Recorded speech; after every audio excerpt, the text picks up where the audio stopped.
La situation est de plus en plus délicate pour Laurent Bignola, au sein de la rédaction de Télématin, France 2. D'après les informations de nos confrères du Parisien, l'animateur aurait même été averti qu'il ne remplira pas pour une nouvelle et 5e saison. Ne manque plus que le tampon officiel de la direction de France Télévisions, qui doit le recevoir et définitivement sceller son sort dans les prochains jours, nous informe-t-il. Aussi contacté par les journalistes, Laurent Bignola s'est toutefois montré très surpris par cette rumeur. Ah bon, Télématin, c'est fini pour moi? Vous me l'apprenez, a-t-il déclaré. L'animateur apparaît néanmoins à l'aise à l'idée de passer le relais. Si je dois arrêter, ça sera un peu brutal. Mais je peux très bien le comprendre, peut-être que j'assieds la branche sur laquelle j'étais assis. Je me suis souvent remis en question. Déjà, quand on m'a demandé de succéder à William Lémergie, je leur ai dit, « Vous êtes sûr, je suis la bonne personne? Aucune place ne nous appartient, il y aura toujours quelqu'un pour nous remplacer. J'ai eu l'impression de rendre service. Je partirai avec le sourire », a-t-il ajouté.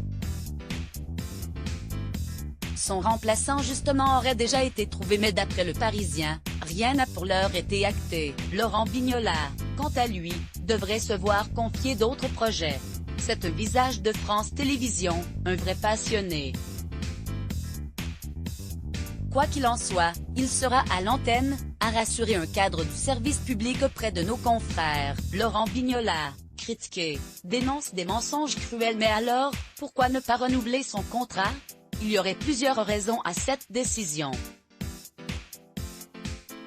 D'abord, des audiences qui vont de mal en pis depuis plusieurs années, poussant la direction de Télématin à imaginer de nouvelles formules. Et puis, la mauvaise ambiance qui régnerait au sein de la rédaction depuis le départ de William Lémergie.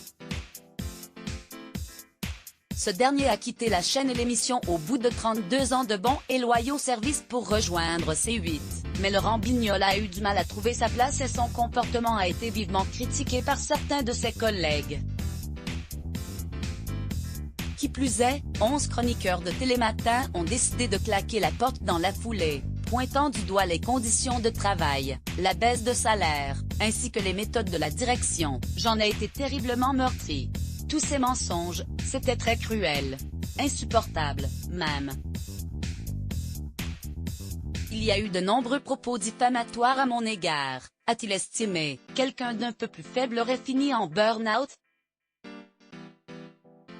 Que certains aient mal vécu cette période, qu'ils aient éprouvé de la peine ou du désespoir, je le conçois, mais m'accuser d'en être responsable, ça non.